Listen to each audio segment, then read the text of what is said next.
Dia 29 de maio de 2021, eu acordei, tava grávida de 6 meses e 2 dias e acordei de manhã com uma cólica. A minha gravidez foi super saudável, eu me cuidei muito.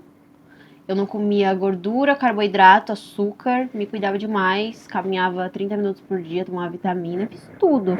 Fui uma grávida nota 10, assim, ó, nota 10.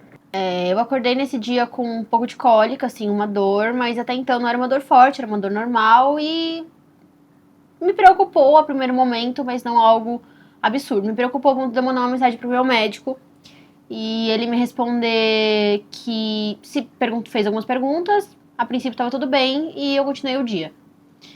Naquele dia eu tava sem o motorista do carro da casa.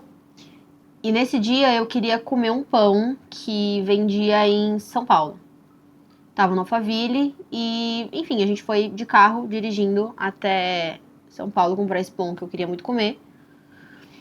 E aí eu parei nessa padaria e eu senti um pouco mais de dor. Lembro que eu mandei uma mensagem pro meu médico antes de sair de casa e ele falou: olha, vai acompanhando, mas se você se sentir mais confortável, a princípio aqui respondendo as perguntas pra mim, tá tudo bem, você não precisa se preocupar.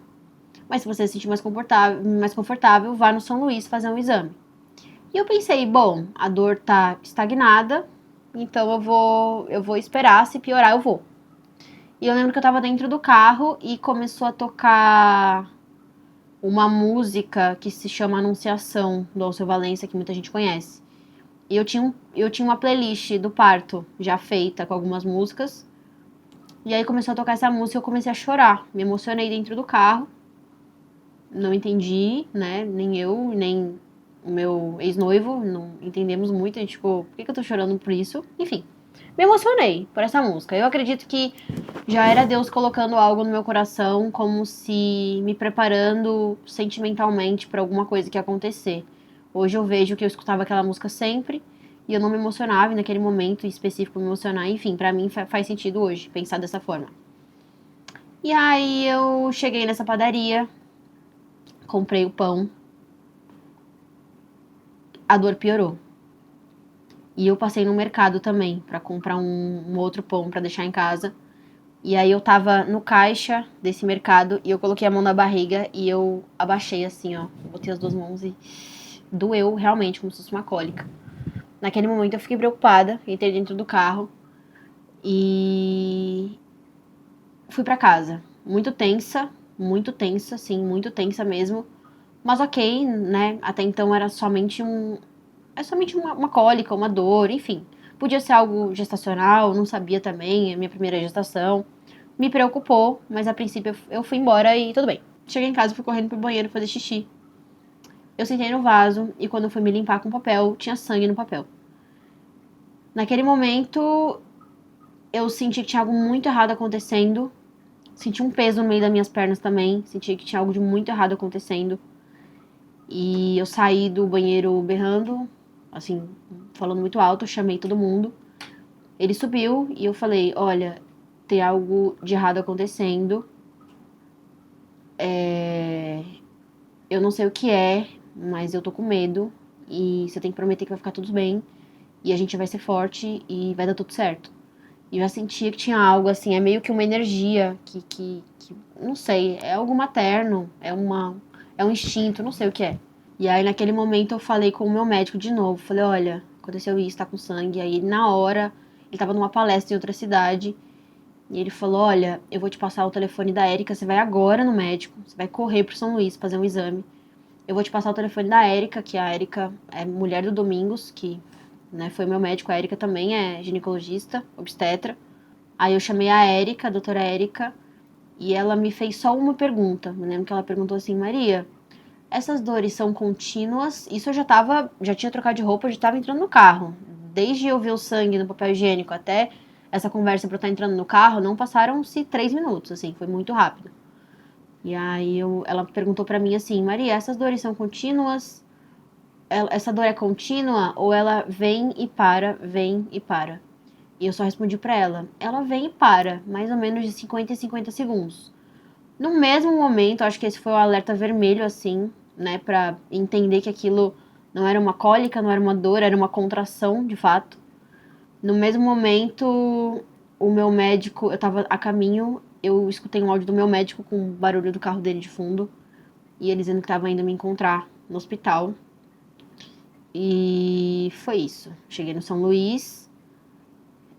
A partir desse momento, as memórias ficam muito espaçadas e muito confusas. Então, tem algumas coisas que aconteceram depois que eu conto antes e aconteceram antes que eu conto depois. Fica tudo muito misturado, mas acho que vocês vão conseguir entender o contexto todo. Eu fui direto pra. Eu cheguei no hospital, eu fui direto pra um consultório, uma sala de consulta. Veio uma enfermeira, me examinou, fez o exame de toque. Quando ela tirou a luva tava com muito sangue. Ela tirou a luva e olhou pra outra enfermeira que tava com ela e não falou nada. E eu lembro que eu falei assim: o que que tá acontecendo? Vocês têm que me falar o que que tá acontecendo. Aí eu escutei a frase que mudou minha vida pra sempre. Que foi: você tá com dilatação, você tá em trabalho de parto. E aí naquele momento eu lembro que eu falei muito alto, assim, eu berrei muito alto. Falei: ele não vai conseguir ficar fora de mim, ele é muito pequeno. Ele não vai conseguir, ele precisa ficar dentro de mim, enfim. Aí eu entrei num processo de trauma absoluto a partir daquele momento. Aí me levaram para uma sala, eu tive parto normal, sem analgesia, recebi analgesia nos últimos 3, 4 minutos, porque como era um parto prematuro, a gente precisava ter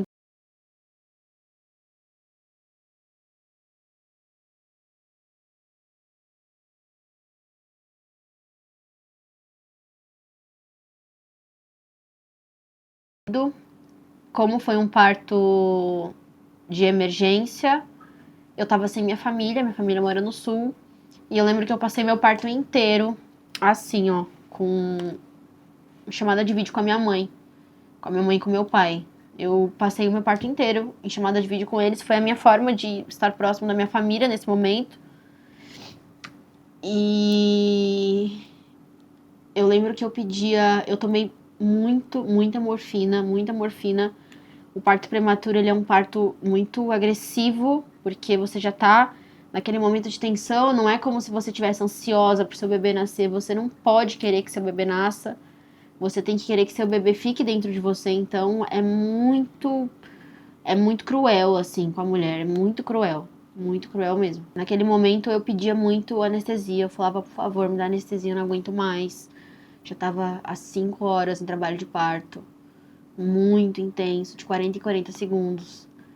E aí eu lembro que a doutora Érica, com toda a sensibilidade dela, botava a mão no meu rosto assim e falava: meu amor, a gente não pode te dar anestesia, senão o Joãozinho vai nascer, ele não pode nascer agora.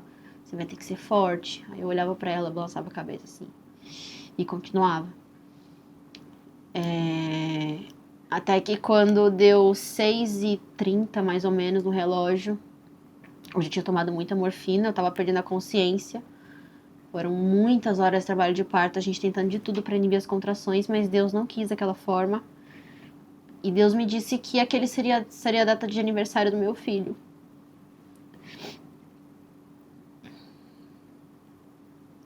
E que ele nasceria naquele dia. E aí eu lembro que eu chamei a minha médica, chamei o meu médico, chamei o anestesista e falei: olha, pode me dar anestesia, ele vai nascer. Hoje é a data de nascimento do meu filho. Eles perguntaram: tem certeza? Eu falei: tenho. E tava muito próximo de nascer, realmente. Depois que eu levei a hack nas costas, eu lembro que eu tava virada e eles colocaram a hack nas minhas costas. Eu olhei pro Whindersson e falei: me darem anestesia? Aí ele falou: eles já deram. Eu não senti a agulha entrar nas minhas costas. Tava num estado de, sabe, num estado de trauma tão grande naquele momento que, enfim. Aí no momento que deram a hack nas minhas costas, eu abri a perna e ele nasceu. Foi super rápido, super rápido. E quando ele ia nascer, a doutora falou: Maria, coloca uma música, aquela música que você sonhou que ele nascesse. Agora é o momento. Eu coloquei exatamente a mesma música que eu escutei no carro quando eu tava indo pro hospital no dia do nascimento, a Anunciação do Alceu Valença. E eu coloquei a música, ele nasceu diante de toda a situação ali, ainda assim, nasceu. Eu tentei fazer ser mais parecido com o meu sonho possível, né? Com o sonho com o que a gente tinha sonhado. E ele nasceu empelicado. A bolsa não estourou, ele nasceu dentro do saquinho. E aí o doutor pegou ele na mão, tirou a bolsa e eu lembro que ele fez assim, ó, com as duas mãos. E a sensação de você ver um filho. E logicamente que eu queria poder encostar, queria poder pegar, lógico.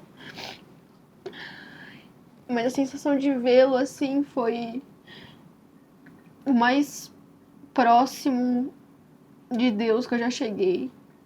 Foi ver o meu filho tão de perto. Foi a primeira vez que eu vi ele sem os tubos, e aí depois levaram ele pra UTI. Eu não cheguei a encostar, mas quando ele abriu o saquinho, ele fez assim com a mão. E aí o médico falou que ele tava dando oi pra mamãe e pro papai. E aí ele foi direto pra UTI. Trouxeram ele pra mim dentro da incubadora, eu ainda na maca. Trouxeram ele dentro da incubadora e foi a primeira vez que eu pude encostar. Que eu peguei na mãozinha, que eu consegui encostar assim. E ele era muito pequeno. E naquele momento eu só queria poder fazer algo. Só queria poder. Só queria. Nesse momento a gente só quer ser Deus, pra falar a verdade. A gente só quer poder escolher a vida, né? Mas naquele momento você não pode fazer nada. O dinheiro, a fama, os bens, os carros, as joias. Naquele momento ali, você percebe que quando alguém diz assim, que tem coisa que o dinheiro não compra, é nesses momentos que você percebe que você pode ter tudo, que naquele momento você não tem nada. E Deus não quer saber se você tem tudo ou não tem. Naquele momento, a vontade dele prevalece sobre todas as coisas. E ele ficou um pouquinho ali com a gente. Eles tiraram a minha placenta de dentro de mim, né? Que o médico depois do parto tem que tirar, assim. Tiraram a sonda. Eu fui pro quarto de recuperação. E eu me lembro que o meu médico, o Dr. Domingos, ele me colocou num quarto isolado. Eu não tava perto de outras mães e de outros bebês. E eu achei isso muito humano e muito bonito da parte dele. Ele falou: se você não escutar o seu filho chorar, você não vai escutar o filho de ninguém chorar. Eu fiquei num quarto. Os meus pais chegaram os padrinhos do João, a nossa família. Eu tava em completo êxtase, assim, eu tava num estado de trauma completo. Então eu não lembro muito desses momentos, das visitas. Me lembro que eu não queria comer, que eu não queria me alimentar. E eu pedi pra nossa cozinheira, Ana Mônica, que foi uma mãe pra mim na gravidez, né? Ela foi muito próxima de mim. É até hoje um amor, amo muito ela. Ela mandou pra mim uma torta que eu gostava muito e umas bolinhas de queijo. E aí eu comi assim, muito preocupada com o João. E eu sempre tive um sono muito pesado, né? E ele na UTI e eu no quarto. Eu sempre tive um sono muito pesado. E eu nunca tive um sono tão leve em toda a minha vida como naquelas 30 horas que eu fiquei naquele quarto e meu filho tava na UTI. A médica encostava no trinco da porta e eu levantava no mesmo momento, assim, mesmo dormindo. E a gente sempre espera uma notícia, né? E aí eu me lembro que eu fui visitar ele na UTI e os meus pais viram o João. Meus pais, eles visitaram o João na UTI junto comigo. E quando o João tava na barriga, né, ele acordava pelas 8 horas da noite, se balançava na barriga. E eu falava, João Miguel da mamãe. Eu falava exatamente nessa entonação.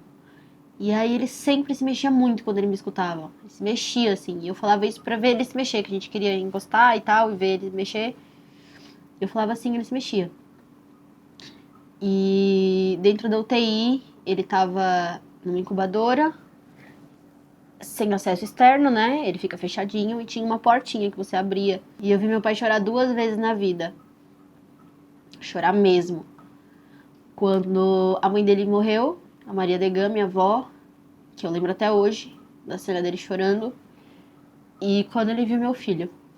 Meu pai chorava assim de... E eu lembro que meu pai chorava e me agradecia, eu não entendia o porquê, sabe?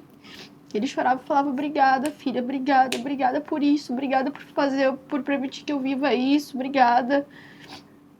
E ele chorava, assim. Minha mãe se emocionou muito também.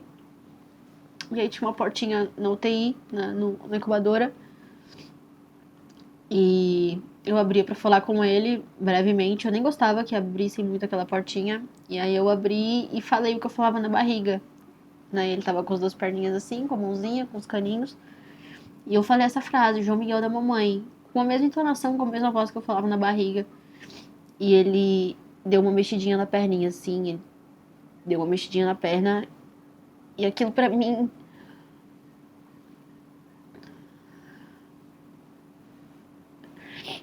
foi o mais próximo que eu consegui ter de um contato com o maior amor da minha vida.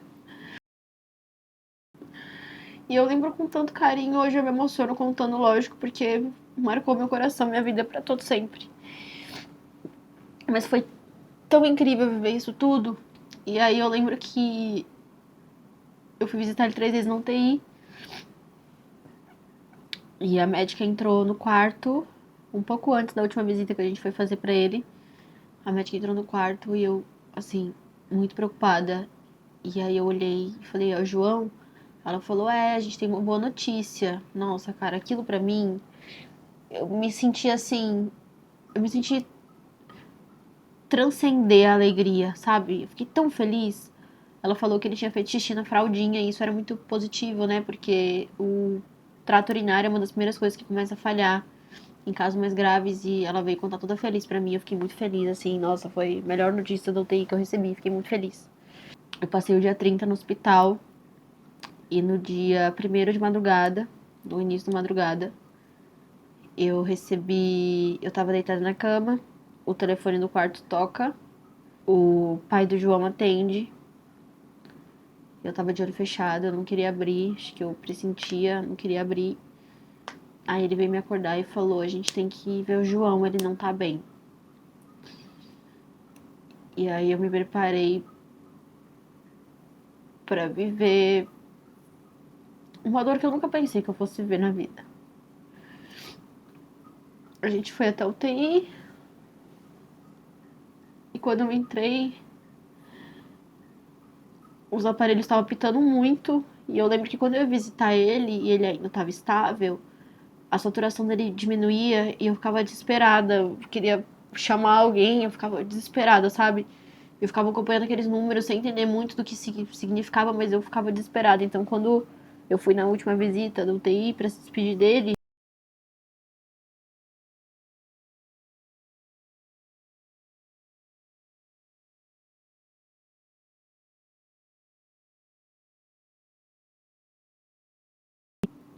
ele teve o motivo foi uma parada cardiorrespiratória. Ele teve uma hemorragia também, porque ele era muito pequenininho. E naquele momento eu vi o meu maior sonho ser levado de volta para quem me entregou ele. E é muito difícil você aceitar as vontades de Deus quando vai contra tudo aquilo que você sempre sonhou para sua vida. Todos nós somos humanos, então por mais que você acredite, creia, nesse momento você não entende. Não adianta você querer entender a vontade, porque naquele momento você vai se frustrar, você vai ficar com raiva. Eu peguei ele no colo, eu disse que eu amava muito, que ele era o maior sonho realizado da minha vida, ele sempre seria meu primeiro filho, que eu amava muito, muito. E o pai do João pegou ele também, se despediu dele e ele se foi. E a partir daquele momento eu não queria largar, não queria soltar. Eu não queria de jeito nenhum. Eu queria que aquilo fosse uma mentira, eu queria que aquilo fosse um sonho, eu queria que aquilo fosse tudo menos da minha realidade, da minha vida, que eu teria que enfrentar a partir daquele momento. E aí eu saí da UTI. A equipe se emocionou muito, porque todo mundo se envolveu, né, na história. Acaba se envolvendo, somos todos seres humanos, mesmo que dentro de um trabalho comum daquele. E aí eu saí da sala da UTI e passei na frente de uma capela. E eu só sabia perguntar por que comigo? Por que com o meu maior sonho? Por que comigo? O que que eu tinha feito de tão grave pra estar pagando um preço tão caro?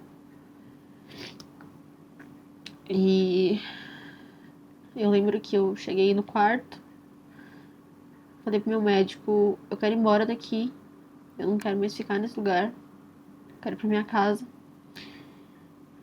Ele falou que eu poderia terminar a madrugada e de manhã cedo ele me daria alta.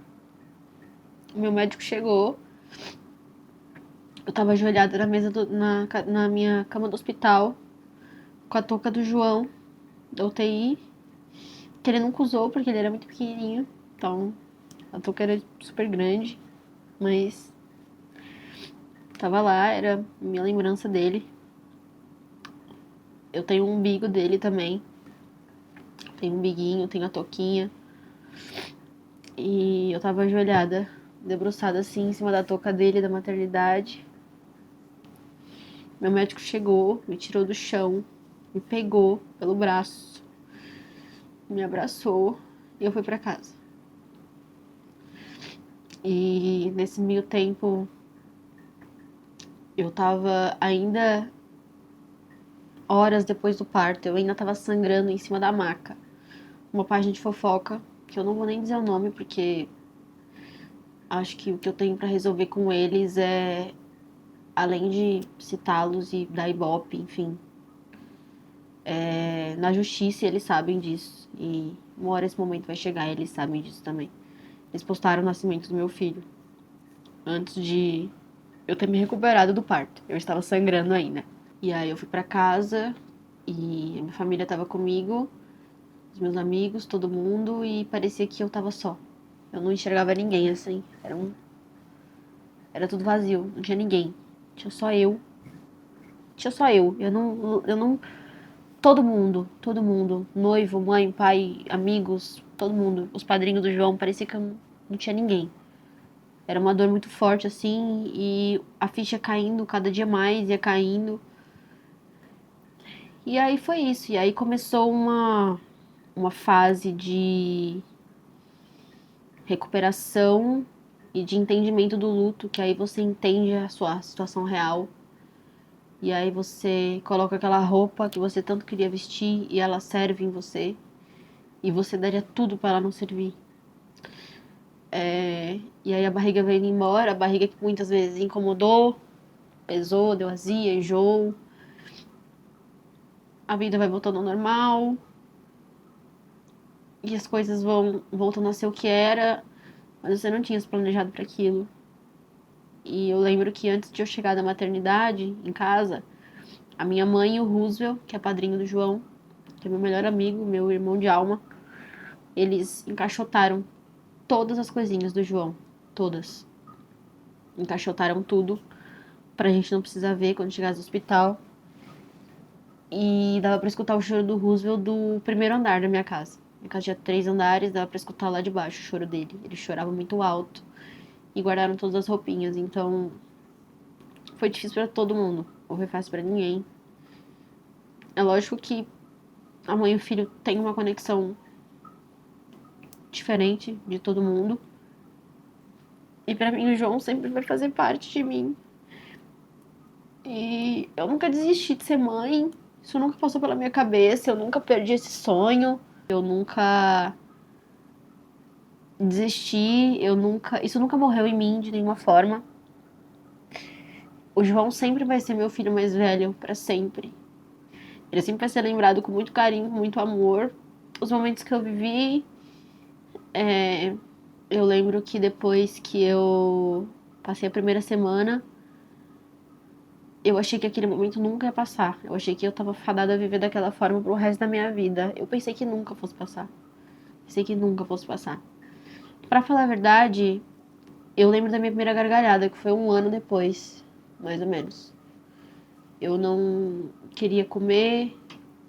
Eu acordava de manhã contando as horas pra poder dormir de novo. Eu acordava meio-dia. Se eu acordava meio-dia, eu tentava estender até 2 da tarde, porque eu não queria acordar, não queria estar acordada. E aí eu calculava as horas: 14, 15, 16, 17, 18, 19, 20, 21, 22, 23, 24, meia-noite. Tá, tem mais umas 8 horas pra ficar acordada. Aí eu levantava da cama e falava: vamos lá, vamos viver. Mas eu contava as horas pra poder dormir, porque dormindo eu não sentia nada, né? Tava dormindo. Então, foi uma fase muito difícil. Eu não via cor no céu, eu não via cor nas flores, eu não via vontade de viver, as músicas já não prestavam mais, eu não queria nada. Foi uma fase assim de neutralidade absoluta, como ser humano, como mulher, como tudo. Eu fiquei muito mal. Comecei a me recuperar dos lutos depois de uns 5 meses. Comecei a me recuperar mesmo.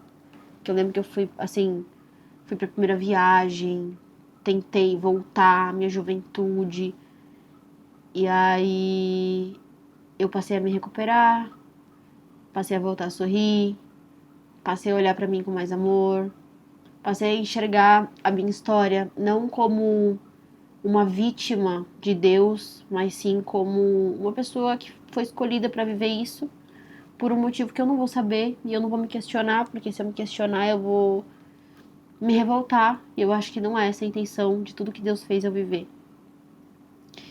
Mas eu comecei a enxergar a minha história como algo que eu tinha muito orgulho de carregar. É uma grande cicatriz pra sempre, mas ela curou. E eu falo que a dor do luto, independente de que luto você passe, tá? Porque eu sempre falo que existe lutos diferentes de você perder um filho. Eu acredito realmente que o luto que eu passei é diferente de uma mulher que perde um filho de 40 anos, por exemplo. É perder um filho, mas essa mulher tá enterrando um monte de histórias que ela viveu. Eu, naquele momento que eu devolvi meu filho pro céu, eu devolvi todos os sonhos que eu tinha com ele. Eu devolvi toda a expectativa. Eu queria saber se meu filho ia gostar de jogar bola. Eu queria saber muita coisa. Então, eu entreguei todas as expectativas. As expectativas foram junto com ele. E existem vários tipos de luto, né? Vários tipos de lutos diferentes. Relacionamento, filho, pai, mãe, perder a avó, perder um amigo, irmão. E esse luto, depois que ele se cura, ele vira uma grande cicatriz. Você olha a cicatriz, você lembra da dor, você sabe exatamente como ela doeu, mas ela não dói mais. Mas ela vai estar presente para sempre em você. E o luto ele tem que ser vivido para ele ser recuperado. Então você tem que, para ele ser curado. Então você tem que viver o luto para ele se curar dentro de você, para ele poder virar essa cicatriz. E é muito triste, né, você falar que uma pessoa tem que viver o luto, mas viver a tristeza é a única forma de você lidar com ela. E foi a única forma que eu saí desse lugar para hoje ter conseguido reconstruir a minha vida. E hoje eu falo com muita clareza que eu sou feliz de novo. E eu achei que eu não seria. Hoje eu tenho meus sonhos restaurados, hoje eu tenho minha vida restaurada, hoje eu trabalho muito bem, hoje eu cuido de mim, hoje eu cuido da minha família.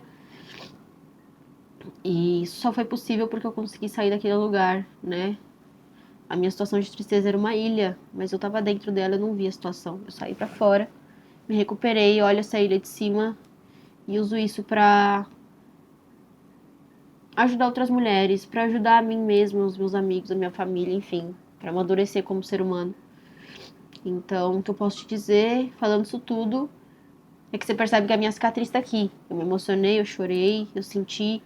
Essa é a minha cicatriz, ela tá em mim, ela tá presente em mim. Vai estar pra sempre, pro resto da minha vida. Mas é uma cicatriz. Eu vou limpar minhas lágrimas, eu vou ligar pra minha mãe, eu vou ficar com os meus amigos. E essa cicatriz vai estar presente pra sempre em mim, mas ela não dói mais, ela não me torna mais uma pessoa infeliz. porque eu tô recuperada disso. Então, é isso que eu quero passar com esse primeiro vídeo. Eu nunca contei com detalhes assim, em nenhum outro lugar, eu acho, que pudesse deixar registrado isso pra ajudar outras mulheres que passaram pela mesma situação que eu. E eu digo com propriedade, a única coisa que foi capaz de me curar foi conversar com outras mulheres que já haviam passado por isso. A Evelyn Regli, inclusive, uma influenciadora que eu tenho muito carinho, uma grande amiga. Eu fui na casa dela 3 dias depois de chegar em casa, depois do meu parto. E ela me ajudou muito.